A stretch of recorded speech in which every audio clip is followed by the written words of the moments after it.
Nous allons continuer ce que nous avions commencé il y a quelques semaines. Nous parlons de servir Dieu dans l'excellence. Je peux utiliser le micro ou pas? Non. Nous allons parler encore de servir Dieu dans l'excellence. Il y a beaucoup de choses qui ont été dites. Je vais juste rapidement vous dire que nous voulons parler de servir Dieu en tant que fils, comme il nous l'a été montré dans Hébreux chapitre 3. Moïse a servi comme un serviteur dans la maison de Dieu. Et Christ a servi comme un fils dans sa propre maison. Et si nous sommes en Christ, nous servons également dans notre propre maison. Dans notre maison, ça veut dire dans le corps du Christ, ou dans une église locale. Dieu est grand. Et nous avons essayé de comprendre que l'excellence, en fait, c'est ce qui est bon, agréable et parfait. Nous avons pris un verset dans Romains chapitre 12, le verset 2, qui nous dit que nous devons faire la volonté de Dieu, ce qui est bon, agréable et parfait. Alors, nous avons dit ceci, ce qui est bon, agréable et parfait, c'est ça ce qui est excellent. On peut prendre aussi ça d'une autre manière. Dans le livre de Lévitique chapitre 1, on nous montre là-bas que Dieu avait demandé au peuple de faire des sacrifices. Et quand vous regardez attentivement les sacrifices que Dieu avait dit d'accomplir au peuple dans le désert, dans Lévitique chapitre 1, on nous parle d'un grand bétail, on nous parle d'un menu bétail, on nous parle d'un sacrifice d'oiseaux, de pigeons, et on nous parle d'un sacrifice de farine. Parce que ce sont des sacrifices, cela est excellent devant Dieu. Amen. Maintenant, les différents sacrifices représentent Jésus-Christ. Et en même temps, les différents sacrifices, c'est parce que c'était selon les moyens des uns et des autres. Tout le monde n'a pas les mêmes moyens. Vous savez, on aime beaucoup dire, parce qu'on est des orgueilleux, oui, moi j'ai beaucoup de moyens. Non, mais Dieu, comme il connaît les cœurs, ils sont des cœurs et des reins, il sait que certains peuvent faire un sacrifice de gros bétail, d'autres de menu bétail, d'autres de pigeons, et un autre de farine. Mais tant que ce sont des sacrifices, Dieu agrée cela et Dieu considère cela comme étant excellent. Amen. Amen. Parce que sinon quelqu'un fera merci. Parce que sinon quelqu'un viendra faire un sacrifice de gros bétail, on va dire ça c'est excellent. Mais quand on verra un pigeon, on dira ça c'est pas excellent, c'est médiocre. Qui vous a dit cela? C'est pas vrai. Tant que c'est un sacrifice, c'est excellent. Amen. Maintenant chacun selon ses moyens, chacun selon sa grâce, chacun selon sa foi, chacun selon ce que Dieu lui a donné. Donc, quelque part, c'est vous avec votre Dieu. C'est moi avec mon Dieu. Vous êtes d'accord avec moi? N'allez jamais dire à quelqu'un, mais ce que tu as donné, vraiment, c'est pas excellent. Qui vous a dit que c'était pas excellent? Elle a donné 2 deniers, cette femme-là. Tout le monde aurait pu dire ce qu'elle fait, c'est médiocre. Mais Dieu a dit, cette femme, en gros, Jésus a validé ce que cette femme a fait. C'est ça l'excellence. Quand Dieu valide, c'est excellent. Et si toi et moi, nous voyons quelque chose de petit, Dieu n'est pas un homme. Ce que les hommes déclarent être grand, Dieu n'a jamais dit que c'était grand. C'est ce que Dieu déclare, ce qui est grand, c'est cela qui est grand aux yeux de Dieu. Amen.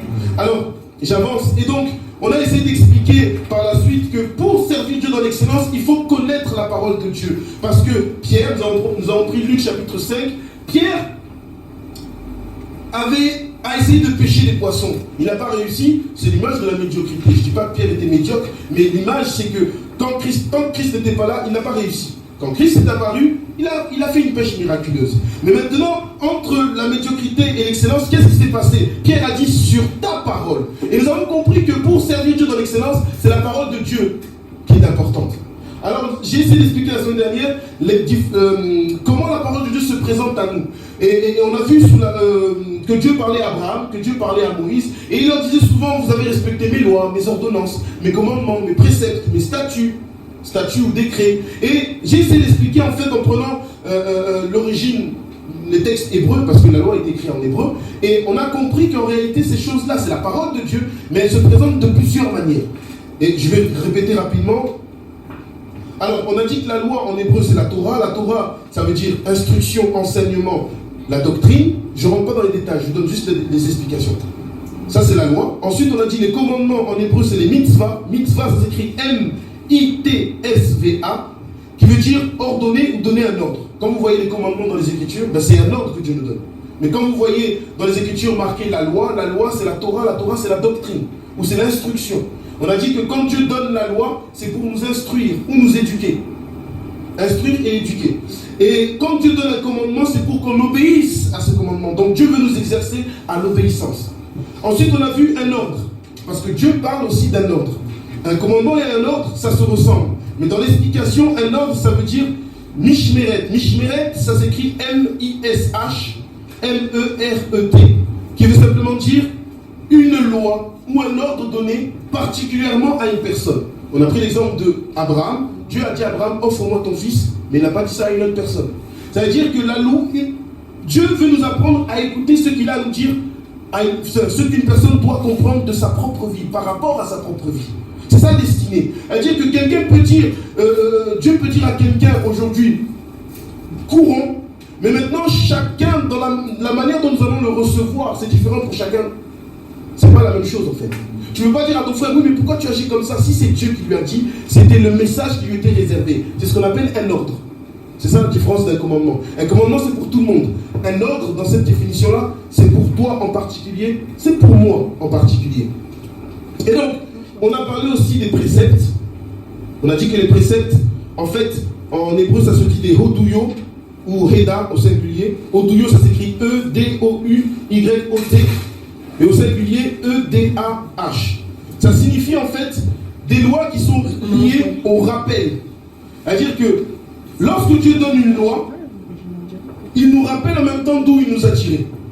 Il a dit aux Israéliens, souvenez-vous, je vous ai sortis de l'Égypte. Et en fait, quand Dieu parle de cette manière, c'est pour derrière donner une instruction. Mais pour que cette instruction soit bien comprise, il explique au préalable ce qu'il a accompli dans nos vies.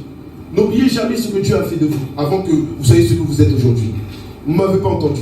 N'oubliez jamais ce que Dieu a fait hier pour vous. Amen. Parce que si nous sommes là où nous sommes, c'est parce que Dieu nous a sauvés.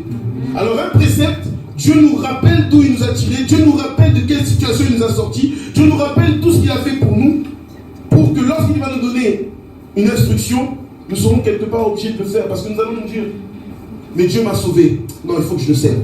Vous voyez un peu comment Dieu fonctionne? Ça, c'est un précepte. On appelle ça des Hedouyo ou des Heda.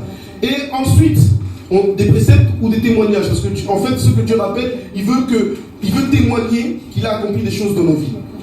Ensuite, on a vu les ordonnances. Les ordonnances, c'est des mishpat. Ça s'écrit M-I-S-H-P-A-T. Des ordonnances, ce sont des lois civiles ou moraux. Ce sont des lois très simples à comprendre, pas très compliquées. Voilà, ce sont des lois à respecter. J'ai pris des exemples très simples. Quand tu rentres dans le tramway, dans le bus, il faut que tu payes ton bus ou ton tramway. C'est une ordonnance. En fait, ce sont des lois que sans Dieu, nous pouvons appliquer. Nous avons Dieu, gloire à Dieu. Mais il y a des hommes qui ne connaissent pas Dieu, mais qui appliquent les ordonnances. Quand vous regardez la Constitution française, il y a des ordonnances que nous devons tous appliquer. Il y a des personnes qui les appliquent, mais qui n'ont pas le Saint-Esprit en eux. Ce sont des ordonnances. Et pour terminer, on a vu les statuts en hébreu, ça se dit hok, ou hok, pardon, ou hokim au pluriel. Au singulier, ça s'écrit H-O-K, et au pluriel H-O-K-I-M, qui veut dire simplement des paroles qui dépassent notre entendement, des paroles qui sortent de l'ordinaire. Donc on comprend que les hokim, c'est la révélation de la parole de Dieu.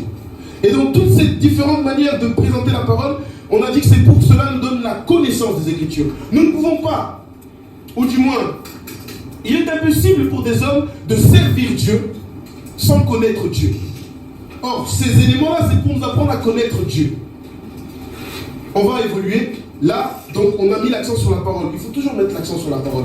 Dans le livre de 1 Timothée, chapitre 4, verset 5, il est dit « Tout est sanctifié par la parole de Dieu et par la prière. » Donc, il est toujours bon de commencer par la parole et ensuite, on parle de la prière.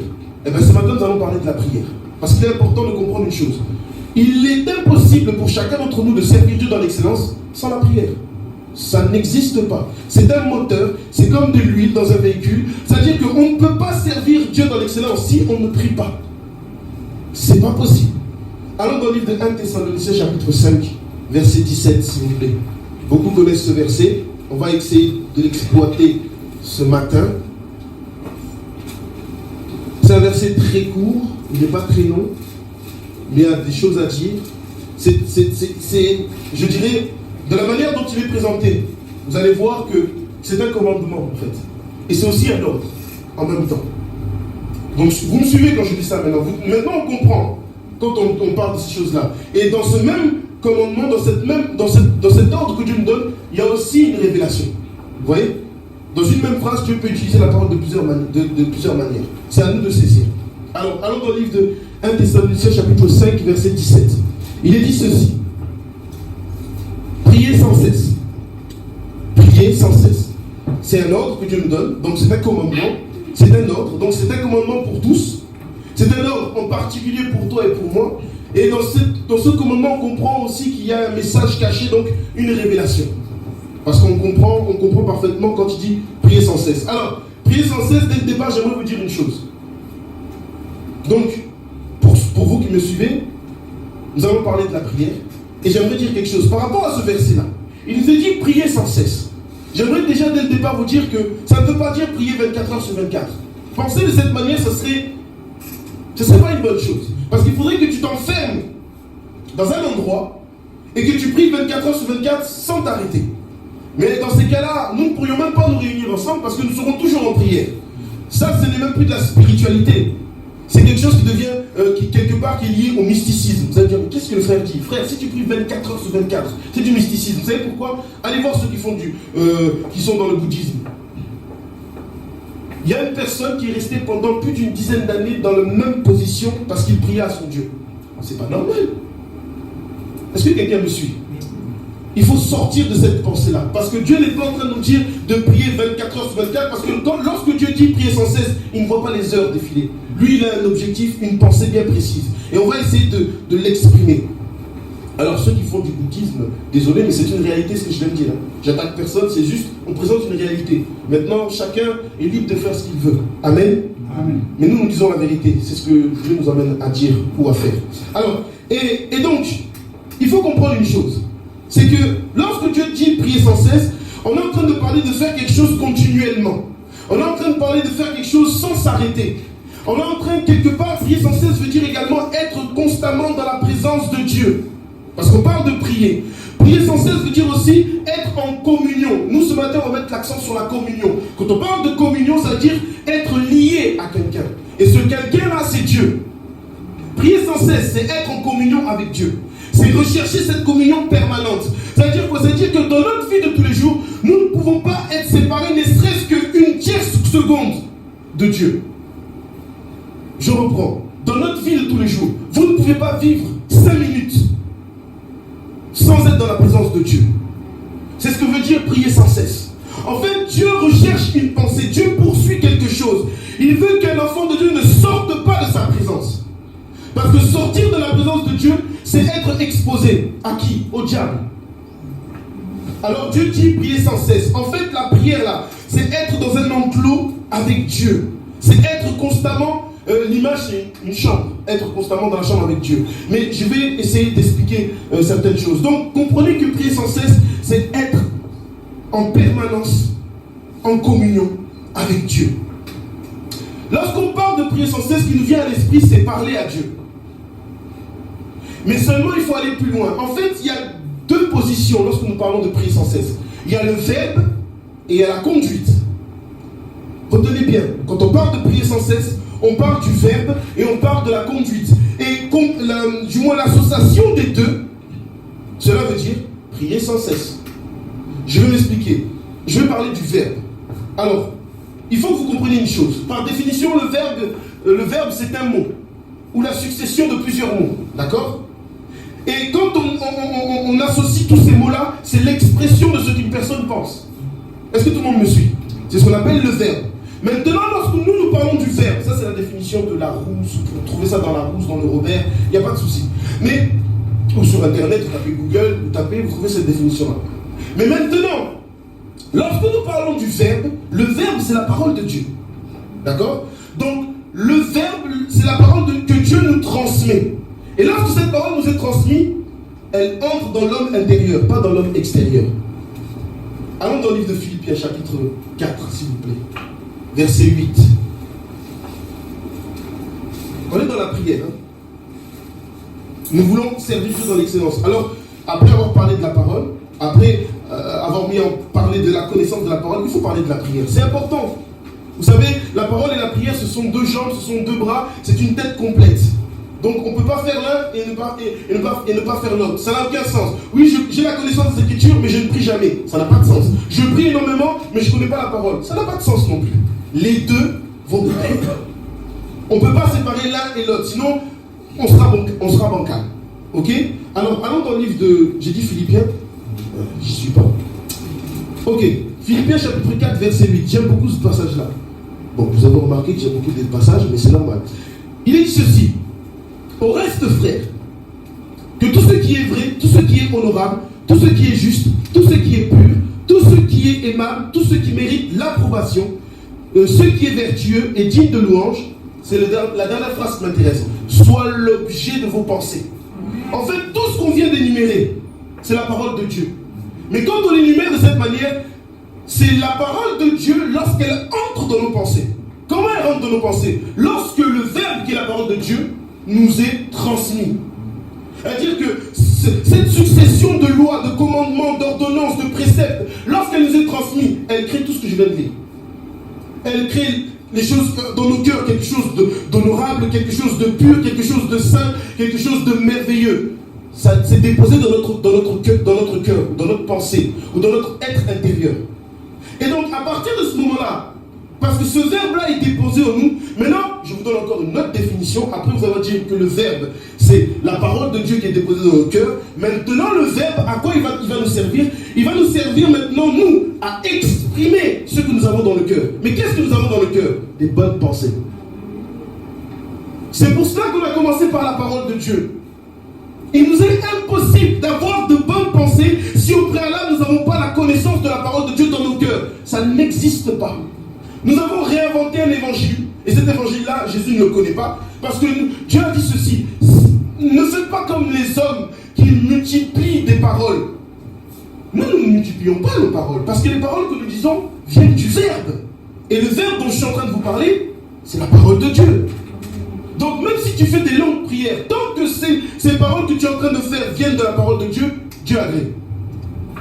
Que la prière dure 1 minute, ou qu'elle dure 4 heures, Dieu agrée. Parce que ça vient de la parole. Mais vous savez, il y a des personnes, parce que tout le monde ne prie pas. Il y a des personnes qui prient. Est-ce que lorsqu'ils prient, ils utilisent la parole de Dieu? Si ce n'est pas le cas, ils ne prient pas à notre Dieu. En fait, on n'a pas le même Dieu. C'est une réalité. Alors, maintenant nous exprimons cette parole. Et c'est à ce moment-là que nous pouvons dire que nous parlons à Dieu. Tout à l'heure, je vous ai parlé de 2 points. Le verbe et la conduite. Les deux combinés forment prier sans cesse. Le premier point, c'est le verbe. Le verbe, ça veut dire quoi? Ça veut dire parler à Dieu. Est-ce que tout le monde me suit? Donc lorsque tu parles à Dieu, en réalité, tu utilises la parole que Dieu t'a donnée. C'est pour cela que nous disons il faut que nous soyons enseignés, afin que lorsque nous recevons cet enseignement-là, nous allons utiliser cet enseignement dans la prière. Parce que nous allons parler à Dieu. L'objectif de Dieu, c'est quoi? En fait, Dieu n'aime pas entendre les hommes. L'objectif de Dieu, c'est de s'entendre lui-même. Est-ce que vous me suivez? Refaisons la route. Dieu transmet la parole, n'est-ce pas? Elle tombe dans un cœur, ok? Ce même cœur, maintenant, va exprimer ce qu'il a reçu par la prière, d'accord? C'est qui est en train de parler? Mais c'est Dieu lui-même. En fait, il ne veut pas que l'homme parle. Il veut s'entendre parler à lui-même. Pourquoi? Parce que Dieu se suffit à lui-même. Alors, qu'est-ce qu'il fait? Il nous transmet une parole que nous allons exprimer en lui parlant, mais en réalité, qu'est-ce que Dieu est en train d'écouter? Sa propre parole. Dieu ne veut pas écouter un homme. C'est pas qu'il ne nous aime pas, mais il sait que l'homme est limité. Tant qu'il écoute sa propre parole, c'est ainsi que Dieu dit, je vous bénirai. Pourquoi Dieu va nous bénir? Parce qu'il s'entend parler. Bon, écoutez, je vais vous donner un mystère. Jésus-Christ est en train de prier, n'est-ce pas? En fait, c'est Dieu qui parlait à Dieu. Dans le jardin de Gethsémani. Jésus est en train de prier. Mais en fait, c'est Dieu qui parle à Dieu. Pourquoi? Parce que ce que Jésus est en train d'exprimer, c'est ce que Dieu voulait qu'il dise. Amen. C'est la preuve que la prière est un élément capital pour servir Dieu dans l'excellence. Parce que c'est Dieu qui se parle à lui-même, mais à travers un homme. Pourquoi? Parce que c'est la parole de Dieu qui est le fondement de la prière. En fait, je vais vous dire une chose. Tout commence par la parole. Et la prière vient juste après. Et le reste, ça va se faire. Mais il faut être ordonné. Et donc, à partir de là, qu'est-ce qui se passe? Je vous donne un exemple. Soyons concrets. Dieu dit ceci. Tu ne voleras point. On a dit que c'est un commandement. Vous me suivez? Ok. Maintenant, lorsque quelqu'un vole, qu'est-ce qu'il doit faire? Il doit se repentir. Mais il va se repentir en fonction de quoi? En fonction du commandement. Donc ça veut dire que le commandement qu'il a reçu devient maintenant l'expression de son pardon. Pourquoi? Parce qu'il a compris que ça c'est un commandement, Dieu ne veut pas que je vole, alors il faut que je demande pardon à Dieu parce que j'ai enfreint un commandement. Donc il est en train d'exprimer la parole de Dieu dans sa prière. Et qu'est-ce que Dieu va faire? Mais il le pardonne. En fait, nous devons exprimer la parole de Dieu à travers nos prières, c'est-à-dire lorsque nous parlons à Dieu. On ne peut pas utiliser une autre parole que celle de Dieu en fait. Dieu ne veut pas qu'on utilise une autre parole. Parce que si on utilise une autre parole, ça veut dire que la prière que nous faisons, elle n'est pas adressée à Dieu. Elle doit être adressée à Dieu. Mais pour cela, il faut qu'on utilise la parole de Dieu. C'est pour cela qu'on nous parle et qu'on nous parle encore et encore de Dieu. Parce que Dieu veut que cette parole soit déposée dans nos cœurs. Maintenant, lorsque vous lisez Philippiens, vous comprenez que Dieu a dit tout ce qui est honorable. Quelqu'un qui prie, il ne peut pas dire des choses mauvaises. Il dit tout ce qui est vrai. Il y a des personnes qui prient et en priant, ils disent j'espère que cet homme va mourir. Il faut dire à cette personne, tu fais une incantation, arrête. Parce que selon Philippiens chapitre 4 verset 8, il est dit tout ce qui est vrai. Est-ce que c'est vrai de prier pour que quelqu'un meure? Donc c'est tout à fait logique que quelqu'un lorsqu'il prie, il doit être dans ce qui est vrai. Si seulement il a la parole de Dieu. Donc quand on est dans ce qui est vrai, même si ton frère t'a fait du mal, selon les Écritures, Paul va dire aux Romains, ne rendez pas le mal par le mal, mais le mal par le bien. Donc ça veut dire que lorsque je suis en train de faire ma prière, qu'est-ce que je vais exprimer? Le bien. C'est ça tout ce qui est vrai. C'est ça tout ce qui est honorable. Parce qu'il faut que vous sachiez une chose. Une prière peut se faire en aparté, elle peut se faire aussi en public. Peu importe quand elle se fait, il faut toujours dire des choses vraies et honorables. Mes amis, nous voulons être des serviteurs excellents, ou du moins servir Dieu dans l'excellence, mais il faut apprendre, il faut savoir prier. Prier, c'est pas simplement parler. Sinon, pourquoi on aurait dit tout ce que je viens de dire? Prier, c'est surtout la parole qui est dans mon cœur, c'est ça que je vais exprimer, le verbe. Dans d'autres versions, il est marqué au commencement était le verbe. Et dans une autre version, il est marqué au commencement était l'expression de Dieu. Mes amis, il faut que vous compreniez une chose. Moi, quand j'étais petit, j'aimais beaucoup la conjugaison. J'aimais beaucoup la conjugaison. Un verbe, tant qu'il n'est pas conjugué, il est à l'infinitif. Je vous ramène un peu en arrière, c'est pas grave, vous allez comprendre. Tant qu'un verbe n'est pas conjugué, il est à l'infinitif. Si je prends un verbe qui n'est pas conjugué et je vous dis avoir, ça ne veut rien dire. Vous êtes d'accord avec moi? Ça ne veut rien dire, avoir. Je reste là, je vous dis avoir. Et je répète avoir. C'est le verbe avoir. Mais ça ne veut rien dire. Tant qu'il n'est pas conjugué. La parole de Dieu, tant qu'elle n'est pas conjuguée, ça ne veut rien dire. Maintenant, lorsque vous allez conjuguer le verbe, donc en fait, ça devient l'expression de ce que Dieu veut. quand on conjugue le verbe, il a un sens. Maintenant, je conjugue le verbe avoir au présent, j'ai. Là, vous comprenez que j'ai quelque chose. Même si ma phrase n'est pas terminée, vous êtes d'accord avec moi? Ça veut dire quoi? La parole de Dieu doit être conjuguée par qui? Par toi et moi. Amen. Nous devons conjuguer la parole de Dieu. La parole de Dieu est un verbe qui n'est pas conjugué, mais qui le sera par les hommes et les femmes que nous sommes. Parce que si nous conjuguons la parole de Dieu, ça devient l'expression lorsque je parle à Dieu. Quand Dieu me voit lui parler, enfin du moins, lorsque je prie à Dieu, lorsque je parle à Dieu, je suis en train de conjuguer le verbe. Et c'est ce verbe qui est conjugué que Dieu va agréer. Amen. Mais pourquoi? Parce que d'abord c'est venu de son instruction, d'abord c'est venu de ses lois, d'abord c'est venu de ses commandements, de ses ordonnances, de ses préceptes. C'est pour ça que Dieu agrée cela. Il y a des personnes qui veulent conjuguer le verbe, mais qui ne connaissent même pas le verbe.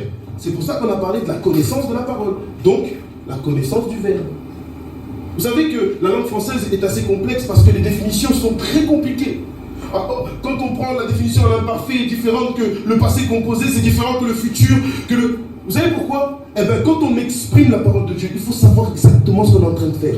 Nous ne pouvons pas prier en demandant à Dieu de tuer quelqu'un parce qu'on ne l'aime pas. Ça, c'est pas une prière, ça. Ça, c'est une incantation. Et pour ceux qui ont fait déjà dans leur vie le combat spirituel, là-bas, on fait que ça. On fait que des incantations. Combat spirituel, je prends quelqu'un, je le lis, je le coupe en deux, je l'enterre. C'est pas quelque chose de vrai, ça. C'est pas quelque chose d'honorable. On dit même quelque chose qui est digne d'approbation. Approbation, vous savez qu'est-ce que ça veut dire? Lorsque quelqu'un prie, à cause de sa prière, tu peux l'applaudir. Tu peux l'acclamer. Pas parce que c'est lui, parce que tu dis non, les paroles qu'il dit, ce sont des bonnes paroles. On acclame Jésus pour cela. C'est ça digne d'approbation. Mais il y a des personnes, lorsqu'ils prient, mais tes oreilles piquent. Tu as envie de dire, frère, tu peux te taire un peu. Tais-toi. D'ailleurs, on a le droit de dire à quelqu'un qui dit une prière bizarre, tais-toi, frère. Tais-toi, ma soeur. Oui, on a le droit. Pourquoi? Parce que ce qu'il dit, ça n'est pas de Dieu. Mes amis, le verbe se conjugue par le fait que nous parlons à Dieu. Il faut que nous notons cela, c'est très important. Sinon, nous ne pourrons pas être des serviteurs du moins, nous ne pourrons pas servir Dieu dans l'excellence. Ok, je vous prends une histoire. Voici Anne. 1 Samuel chapitre 1. Vous lirez à la maison. 2 ou 1? Bon, lisez 1 et 2. Allez. Cette femme n'avait pas d'enfant. Et son mari avait 2 femmes, Pénina et Anne. Ça ne veut pas dire qu'on a le droit d'en avoir 2. C'est juste l'histoire que je vous raconte. Dieu a dit dans le livre de 1 Corinthiens chapitre 10, ces histoires vous ont été données pour votre instruction. Ça ne veut pas dire qu'on a le droit d'avoir 2 femmes. L'homme, on a tiré de l'homme une seule côte. Vous êtes d'accord avec moi? Voilà, ça c'est l'histoire. Parce que Dieu veut nous instruire. Et dans l'histoire, Pénina avait eu des enfants. D'ailleurs, personne ne connaît les noms de ses enfants. Et Anne n'en avait pas. Les Écritures nous disent ceci. Cette femme s'est mise à prier. Elle priait tellement que le serviteur de Dieu a cru qu'elle était ivre. En fait, Anne était en train d'exprimer ce qu'elle avait au fond de son cœur. Et elle était en train de dire à Dieu, si tu me donnes un enfant, je vais te l'offrir. Nous pensons tous que quand cette femme parlait de cette manière, c'était son souhait. Vous comprenez que ce n'était pas le sien. Parce que si vous avez suivi tout ce que j'ai dit depuis le départ, c'était une parole que Dieu a déposée dans son cœur. Et maintenant Dieu a dit, exprime ce que j'ai déposé. Parce que Dieu voulait entendre la voix de cette femme, mais à travers cette voix, sa parole. Quand cette femme a dit, je t'offrirai mon fils, Dieu a entendu ce qu'il a déposé en lui. Il a dit, tu auras ton enfant. Amen. Et l'enfant est venu. Les gens diront, oui, elle a été bénie. Elle a été bénie parce qu'elle a utilisé la parole de Dieu. Yes. C'est comme ça qu'on parle à Dieu. Certains disent que oui, comment il s'appelle? Adam a donné des noms aux animaux. Vous êtes sûr que c'est Adam qui l'a donné? Non. Adam a exprimé ce qu'on a déposé dans son cœur. Adam n'était pas assez intelligent pour dire que le lion est un lion. Non. C'est Dieu qui a déposé. En fait, c'est là où nous comprenons que Dieu est l'alpha et l'oméga. Parce que si nous disons que Dieu est juste l'oméga, et au départ, non, l'alpha, ça dit qu'il est au départ. Allons dans le livre d'Ésaïe 55, s'il vous plaît. Je suis toujours dans la prière, dans la dimension de parler. Je ne suis pas arrivé dans la conduite. Vous me suivez? Je suis toujours dans le parler. La prière est très importante, mes frères et sœurs. C'est un exercice qu'on doit faire, qu'on doit maîtriser. C'est très important. Ésaïe 55, s'il vous plaît, verset 10. C'est pour vous expliquer que Dieu parle et Dieu attend encore que sa parole puisse lui parler. C'est extraordinaire ce que Dieu fait. Vraiment, je te dis, mais pourquoi Dieu agit ainsi? Parce qu'il est Dieu. Ésaïe 57, verset 10. Écoutez ce qu'il est dit, pour appuyer ce que je suis en train de dire. Comme la pluie et la neige descendent des cieux, et n'y retournent pas sans avoir arrosé. Bon, je m'arrête là. Comme la pluie et la neige tombent du ciel, et qu'est-ce qu'on dit? Et n'y retourne. Elle retourne où cette pluie et cette neige qui est tombée? Ben, elle retourne au ciel. Parce que vous avez déjà vu la pluie lorsqu'elle tombe, elle retourne au ciel. Vous avez déjà vu ça? Non, je pose la question. Alors, on ne lit pas la Bible comme un journal. Parce que comment la pluie qui tombe, la neige qui tombe, peut retourner au ciel? C'est ce que dit ce verset. Donc, on n'est pas en train de parler de la pluie et on n'est pas en train de parler de la neige. On parle de la parole de Dieu. Lorsque la parole de Dieu descend, le but de cette parole, c'est qu'elle retourne à Dieu. Mais comment elle peut retourner à Dieu? Parce que lorsque cette parole descend, elle va créer quelque chose dans mon cœur et dans ton cœur. Et lorsque maintenant tu vas dégager la parole par la parole de Dieu à travers ta bouche, elle retourne à Dieu. Amen. Amen. L'objectif final, c'est que toi tu retournes à Dieu. Là on parle de l'enlèvement. Ça c'est l'objectif final. Mais tant que l'enlèvement n'a pas eu lieu, donc on parle que la parole de Dieu est descendue, la parole de Dieu retourne à Dieu. Lorsqu'elle retourne à Dieu, c'est là où tu vas dire, ok, la parole m'est revenue. Je veux faire quelque chose. Nous attendons des bénédictions, nous courons après les bénédictions, nous courons après les hommes de Dieu qui viennent des États-Unis. Je ne sais pas pourquoi on aime tant les États-Unis. Nous courons après ceux qui viennent de l'Angleterre. En fait, c'est tous ceux qui viennent des pays anglo-saxons. Je ne sais pas pourquoi. Mais en tout cas, dès qu'ils viennent, on est là, on tremble. Dieu a dit qu'il a envoyé sa parole, il veut qu'elle revienne. Mais cette capacité-là, ou cette réalité-là, tout enfant de Dieu a le pouvoir de le faire. On n'a pas besoin de courir après un homme. On n'a pas besoin de courir après une église. Dans l'assemblée, on va nous enseigner, on viendra, mais après on nous dira maintenant fais. Parce que vous imaginez bien que lorsque l'homme parle, il ne peut pas nous obliger à le faire, ça. C'est une équation que seule une personne peut le faire. Est-ce que vous comprenez ce que je veux dire? Un homme de Dieu peut prier 40 jours, mais si la personne qui est en face de lui ne comprend pas que la parole qu'elle a reçue, c'est cette parole qu'elle doit utiliser quand elle parle à Dieu, qu'est-ce qu'il peut faire cet homme-là? Il va encore se rouler par terre? Bon, qu'il se roule par terre, mais en réalité rien ne se fera. Lui, il recevra sa récompense, mais pas la personne qui a reçu l'instruction. Vous savez, beaucoup de personnes se plaignent des hommes de Dieu, beaucoup trop même. Mais j'aimerais vous dire une chose. Dieu a dit ceci, Lamentation chapitre 3, lisez tout le chapitre. Il y a un verset là-bas qui dit, plaignez-vous d'abord de vos péchés. C'est-à-dire qu'un homme doit d'abord se plaindre de lui-même. Qu'est-ce qu'il est capable de faire ou ne pas faire? Et après, s'il veut se plaindre des autres, qui va. En fait, non, comprenez la pensée. Il n'a pas à se plaindre des autres, il a à se plaindre de ce qu'il fait. Et Dieu aura un regard sur lui. Donc, là, la prière, dans ce sens-là, c'est parler à Dieu. Mais vous comprendrez bien qu'on ne peut pas le faire tout le temps. Quand je dis tout le temps, excusez-moi, on ne peut pas le faire 24 heures sur 24. On ne peut pas le faire pendant... c'est-à-dire que, et comment tu vas manger? Et comment tu vas, je ne sais pas, t'occuper de tes enfants? Dieu dit, il faut que tu aimes ta femme comme Christ a aimé l'église. Mais à quel moment tu es en prière? Comment faire? Eh bien, en réalité, l'autre partie de la prière, ce n'est plus en fait parler à Dieu, mais ça, c'est un mode de vie en fait. Alléluia. Le mode de vie, c'est une conduite. En réalité, quand quelqu'un a un mode de vie, le mode de vie qu'il est en train d'accomplir, c'est une prière. Pourquoi? Parce que la prière, c'est être en communion avec Dieu. Lorsque tu parles avec Dieu, tu es en communion avec Dieu. Mais lorsque tu as aussi une bonne conduite, tu es en communion avec Dieu. Donc en fait, notre conduite, c'est aussi l'expression des commandements que Dieu nous a donnés. Ça veut dire quoi? Lorsque je parle à Dieu, j'exprime ce que Dieu m'a donné. Mais lorsque j'ai une bonne conduite, j'exprime aussi ce que Dieu m'a donné. Les deux combinés, prier sans cesse. Amen. Ça veut dire que, en parlant à Dieu et en ayant une bonne conduite, c'est comme ça qu'on ne s'écartera jamais de la présence de Dieu. C'est pour ça que tout à l'heure je vous ai dit non, prier 24 heures sur 24 à d'autres. Tu vas le faire une journée, allez deux, et après. Non, Dieu sait de quoi il parle. Parce que Jésus-Christ en personne n'a jamais prié 24 heures sur 24. Regardez les évangiles. Allons dans le livre de Galates, s'il vous plaît. Donc vous avez compris ce que veut dire prier sans cesse. En fait, la pensée, c'était expliquer ce verset-là qui nous permet de comprendre que si nous parlons à Dieu, nous le faisons à cause du verbe qu'il a déposé en nous. Si nous avons une bonne conduite, nous le faisons à cause du verbe qu'il a déposé en nous. En fait, même la conduite que nous avons, c'est à cause du verbe. C'est à cause de cette parole qui est esprit et vie et qui doit s'accomplir dans nos vies. C'est pour ça que vous comprenez une chose. On peut enseigner une personne pendant des années. Si si elle ne fait pas en sorte que cette parole qu'elle a reçue lui permette d'avoir une bonne conduite, elle n'aura jamais une bonne conduite. Et vous allez dire, mais cette personne, elle ne change jamais. C'est parce qu'elle ne veut pas changer. Vous ne pouvez pas prendre le cœur de quelqu'un et le modeler selon votre pensée. Non, c'est Dieu qui peut modeler un cœur. C'est pour ça qu'il a dit, j'ôterai de ce corps ce cœur de pierre qui est un cœur dur, et j'y mettrai un cœur de chair qu'on peut modeler. Mais c'est Dieu qui le fait, ça.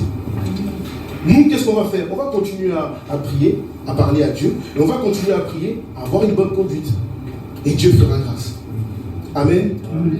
Et quand on va dans Galates chapitre 5, là-bas, on nous explique, en fait, c'est quoi une bonne conduite.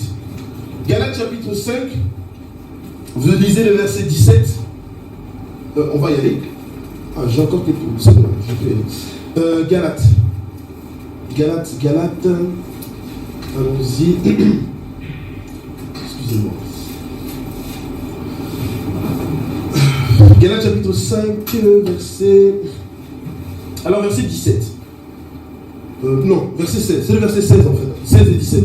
Il dit, je dis donc, marchez selon l'esprit, et vous n'accomplirez pas les désirs de la chair. Lorsque l'on dit marcher selon l'esprit, c'est ça avoir une bonne conduite. En fait, avoir une bonne conduite, c'est marcher selon l'esprit. Et maintenant, je m'en vais au verset 24. Parce que dans le verset 24, on explique en fait, en une seule phrase, qu'est-ce que ça veut dire marcher selon l'esprit. Marcher selon l'esprit, ça veut dire ceux qui sont en Jésus-Christ, qui ont crucifié la chair avec ses passions et ses désirs. Ça, c'est marcher selon l'esprit. Donc ça veut dire que celui qui marche selon l'esprit, c'est celui qui a une bonne conduite, parce qu'il a crucifié la chair, c'est-à-dire qu'il a crucifié la chair avec ses passions et ses désirs. Donc, une telle personne, c'est une personne de prière. En fait, je vais vous dire un secret. Lorsque cette personne arrive au stade où elle a crucifié la chair avec ses passions et ses désirs, il y a des choses qu'elle ne demandera pas à Dieu. Dieu va les accomplir. Vous savez pourquoi? Parce que la personne en elle-même est une prière.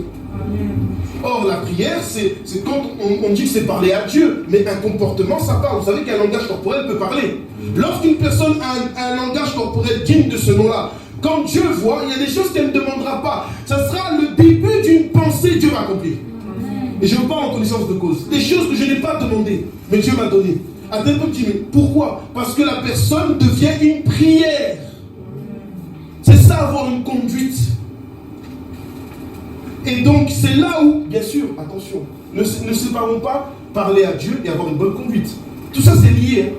Parce que pour que Dieu réponde à une prière alors que cette prière n'a pas été demandée, c'est parce que cet homme est un homme de prière, parce qu'il parle avec Dieu. Mais c'est aussi parce qu'il a un bon comportement. On ne sépare pas ces deux éléments. Tout ça, c'est prier sans cesse. Et donc, il dit que ça, c'est l'explication d'avoir une bonne conduite. Mais regardez le verset qui suit. Et j'aime beaucoup. Verset 25. Si nous vivons par l'esprit, marchons selon l'esprit. Il y a quelque chose qui doit attirer votre attention. On dit, si nous vivons par l'esprit, marchons par l'esprit. On est en train de nous présenter deux façons de vivre, n'est-ce pas? On dit vivre et marcher. C'est deux choses différentes. Il dit, si nous vivons, alors de surcroît, nous devons marcher. On peut marcher selon l'esprit que si on vit selon l'esprit. Vivre selon l'esprit, c'est quoi? C'est quelque chose que personne ne voit. C'est à l'intérieur. Dans une autre version, il a marqué, si nous vivons selon le souffle, nous devons marcher selon le souffle. Lorsque quelqu'un marche, c'est ce que l'on voit faire de cette personne-là. Mais ce qu'on ne voit pas faire, c'est sa vie. Or, la vie d'une personne, ce n'est pas naturel, c'est spirituel. Donc, ça veut dire ceci. Si nous vivons par l'esprit, en d'autres termes, si nous parlons à Dieu, nous marcherons selon l'esprit. En d'autres termes, si nous avons une bonne conduite. En fait, là, on est en train d'exprimer les deux dimensions de la prière, parce que les deux, en fait, c'est prier sans cesse. En d'autres termes, ça veut dire ceci. Si quelqu'un parle à Dieu, si quelqu'un se discipline, qu'il a une vie qui est... Comment je peux dire ça? Vous savez, allons dans 1 Corinthiens chapitre 9. Allons-y, s'il vous plaît. J'aime bien ce verset aussi. 1 Corinthiens chapitre 9. Comme ça, je vais peut-être... Oui, j'aurai les mots là. 1 Corinthiens chapitre 9. Ok. tu as 2. 1 Corinthiens chapitre 9, regardez, c'est Paul qui le dit, donc écoutons. Verset 27. Il dit, 1 Corinthiens chapitre 9, verset 27, mais je traite durement mon corps, et je le tiens assujetti de peur d'être moi-même rejeté après avoir prêché aux autres. Qu'est-ce que ça veut dire? Lorsque maintenant, une personne parle à Dieu, elle sait que parler à Dieu, c'est prier, avoir une bonne conduite, c'est aussi prier. En fait, maintenant, il faut que cette personne traite durement son corps. Pourquoi? Parce qu'il faut qu'elle trouve le temps maintenant, qu'elle se discipline afin qu'elle ait le temps de parler à Dieu et qu'elle se discipline afin qu'elle ait une bonne conduite.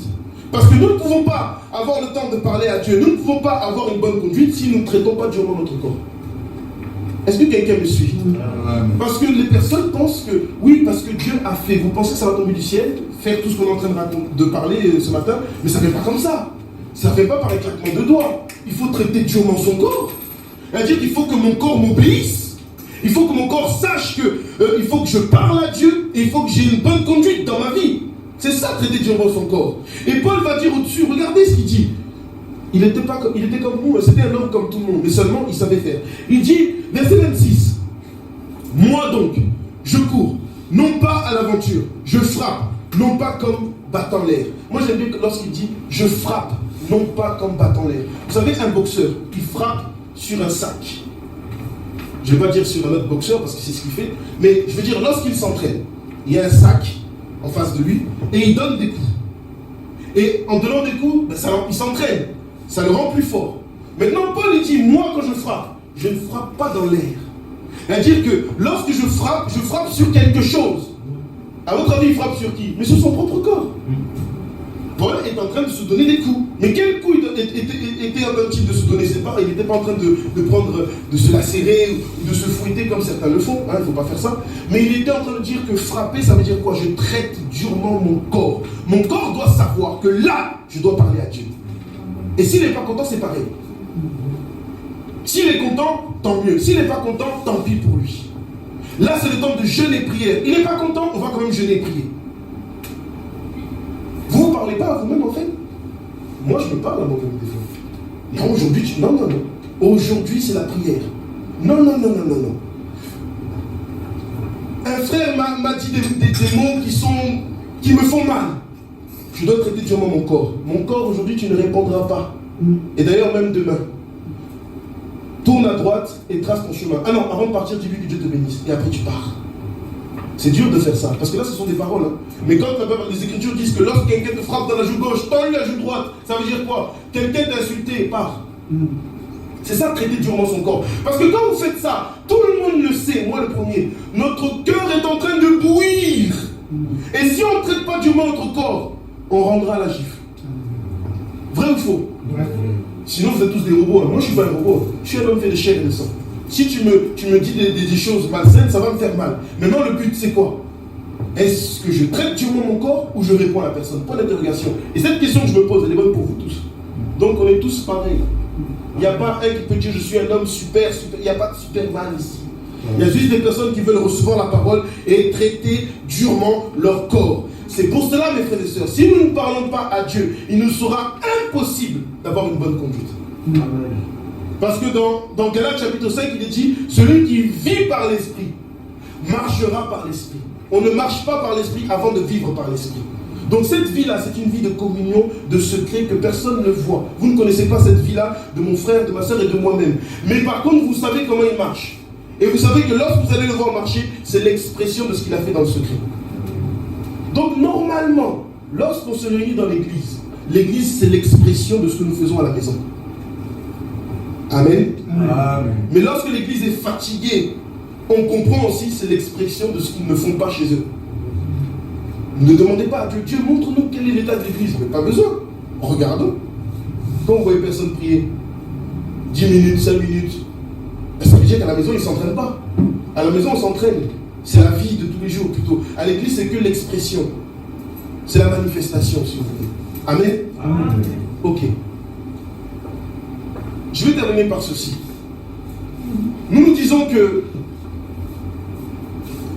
nous devons servir Dieu dans l'excellence. Et nous avons dit qu'il faut la parole de Dieu et il faut la prière. Et j'aimerais vous encourager parce que il faut toujours quelque part dire pourquoi nous le faisons. C'est important. Nous allons dans le livre de 1 Timothée, s'il vous plaît. 1 Timothée chapitre 4, verset 8. Là-bas, on nous donne une explication. Pourquoi nous le faisons? Parce que c'est dire qu'on doit écouter la parole de Dieu, on doit retenir la parole de Dieu, on doit, et puis en même temps on doit avoir un temps de prière, et puis on doit avoir une bonne conduite. Ça peut paraître pour certains assez lourd. Ça peut paraître pour certains. Pour d'autres, bon, ils vont l'accepter, mais vraiment, j'aimerais finir par là parce que je voudrais aussi vous encourager. Parce que Dieu ne nous oublie pas. 1 Timothée chapitre 4, verset 8, regardez ce qu'il est dit là-bas. Il est dit, exerce-toi à la piété, car l'exercice corporel est utile à peu de choses, tandis que la piété est utile à tout, ayant la promesse de la vie présente et de celle qui est à venir. Amen. Amen. Amen. Regardez, on est en train de parler, on dit que, regardez, on commence par quoi? Exerce-toi à la piété. Tout ce dont nous avons parlé, c'est s'exercer à la piété. Parce que la piété, c'est être attaché à Christ. C'est l'attachement. Donc, vous comprenez que ce soit la parole, la connaissance de la parole, que ce soit la prière, comme on a développé ce matin, il faut qu'on s'exerce à cela. Or, si Dieu dit à Timothée, qui était déjà le responsable d'une assemblée, le berger d'une assemblée, il lui dit, mon fils, parce que c'était son fils spirituel, exerce-toi à la piété, mais il est déjà berger, c'est des choses qu'il sait, non? Non, il lui rappelle ce qu'il sait déjà, il lui dit, exerce-toi. Alors, mes frères et sœurs, ce matin, j'aimerais vous dire à tous, et vous dire aussi et me dire à moi-même, nous devons nous exercer à la piété. C'est un exercice que nous devons avoir. Et maintenant, regardez, il prend l'exercice de la piété et il le compare à quelque chose de naturel. C'est ce qu'il fait. Regardez, il dit, car l'exercice corporel est utile, mais à peu de choses. Celui qui fait du sport dans la vie de tous les jours, c'est pas interdit. Hein. Certains me diront, oui, mais attends, on fait des choses parce que Jésus dit oui, c'est bon, ou il dit non, c'est pas bon. Il dit l'exercice corporel est utile. Donc, c'est pas interdit. Si tu aimes faire du sport, vas-y. Mais regardez ce qui suit. C'est utile, mais à peu de choses. Tu n'emporteras pas avec toi ta musculature de toute façon. Donc c'est utile, mais à peu de choses. Mais maintenant il dit, tandis que la piété, donc il compare maintenant l'exercice physique à cet exercice spirituel, il dit, tandis que la piété est utile à tout. Est-ce que quelqu'un a suivi ce que je viens de dire? Adverbe de quantité. L'exercice que nous faisons là est utile pour tout, sur le point de vue spirituel, comme sur le point de vue naturel. Pour tout, tout ce que nous faisons, c'est pour tout, contrairement à l'exercice corporel. Et il finit par dire, ayant la promesse de la vie présente et de celle qui est à venir. Voilà pourquoi nous nous exerçons. Parce que nous avons deux promesses, celle de maintenant et celle de demain. En fait, c'est une seule et même promesse, elles sont liées. Mais quand je dis deux, c'est pour vous faire comprendre que ce que nous faisons, c'est parce que Dieu nous a promis des promesses sur terre, collectives et individuelles. Je prends souvent l'exemple, tu es marié, tu as 3 enfants, et un autre est marié, on a 5. C'est pas la même bénédiction, n'est-ce pas? C'est pas la même promesse qui a agi. Mais pourtant, Dieu agit. Donc, c'est une promesse collective, c'est aussi une promesse individuelle. Et il dit aussi pour celle à venir, parce que n'oubliez pas, nous avons la promesse des promesses, l'enlèvement. Amen. Amen. Donc, en peu de mots, je peux vous dire ceci, que la parole de Dieu, la prière, et les promesses nous permettront un jour d'être enlevés par Christ. Vous allez me dire, mais pourquoi la promesse? Mais c'est lié en fait. Parce que Dieu dit que si nous nous exerçons, nous recevrons la promesse. C'est Dieu qui l'a dit. Donc tout est lié. Amen. Amen. On va se tenir debout, mes frères et sœurs. Nous ne pouvons pas négliger ces choses-là. N'allez pas dire à quelqu'un, frère, bon, tu as la parole, tu as la prière, et ça te suffit. C'est pas ce que Dieu dit. Dieu dit il faut s'exercer, la parole, la prière, et ensuite il finit par dire, parce qu'il y a des promesses dans cette vie, et dans celle à venir. Bien sûr, celle qui est à venir est la plus importante, parce que celle-là, ça sera l'éternité. Mais comme le dit souvent, je crois, le pasteur, nous vivons d'abord pour manifester les choses sur terre. Vous voulez simplement recevoir les promesses dans l'éternité. À vous. Moi, j'aimerais commencer sur terre. Amen. Mais attendez, Dieu nous a créés pas simplement pour qu'on vive dans les épreuves. On doit vivre dans les épreuves. Mais il nous a aussi créés pour qu'on puisse jouir du bonheur qu'il a mis devant nous. Amen. Mais attendez, la Bible déclare, lisez le verset 16 de 1 Thessaloniciens 5, verset 16. soyez toujours joyeux.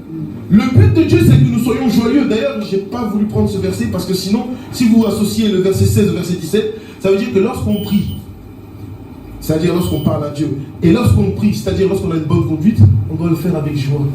Vous m'avez pas entendu. Amen. Il y a des personnes, quand on leur dit pardonne, ils vont pardonner, mais avec une colère noire. Il faut dire à la personne, reste ici, assieds-toi, vis ta vie de tous les jours, fais comme Pierre, garde ton couteau là, range-le dans ta veste. Comment quelqu'un va pardonner? Je te pardonne. Non, ok. Il faut même montrer un large sourire, parce qu'il a dit, soyez toujours joyeux, priez sans cesse. Les deux phrases se suivent, hein? Donc elles se complètent. Donc celui qui prie sans cesse, il doit le faire avec joie. Il doit le faire parce que... Merci. Parce qu'il doit le faire avec joie, tout simplement. Donc ne séparons pas les Écritures. On va prier. J'aimerais que nous puissions prier. Gardons ce message-là en tête. C'est comme ça que nous allons exercer, nous allons nous servir Dieu dans l'excellence. Nous allons prier. Je vais demander à François de passer avec les paniers. Chacun va prier pour sa propre vie. Que le Seigneur nous aide. Prions avec la Seigneur Dieu, les bontés, l'amour et